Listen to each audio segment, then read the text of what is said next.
और शामिल करते हैं मियाँ चुनू से मंशा मार्त। मियाँ चुनू में मुहर्रम हराम में शहदाए करबला की याद में लंगर हुसैनी का भरपूर अकीदत से तसलसल जारी। मियाँ चुनू तहसील भर में मुहर्रम हराम के मजालिस और जुलूस में लंगर और सबीरों का एहतमाम जारी है। लंगर हुसैनी तकसीम के अजाब में मजहबी रिवायत में इस्लामी फराम कर नहीं बल्कि एहसास खैर खल्क और अकीदत अहले बैत इज़हार का मजहर है।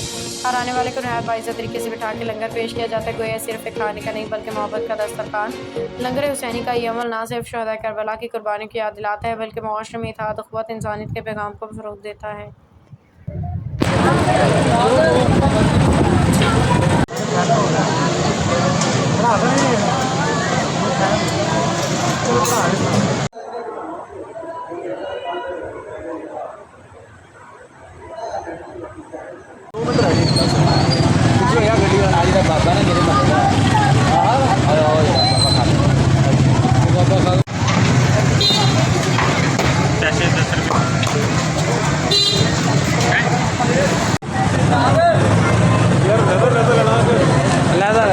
नहीं, इकट्ठा नहीं होना।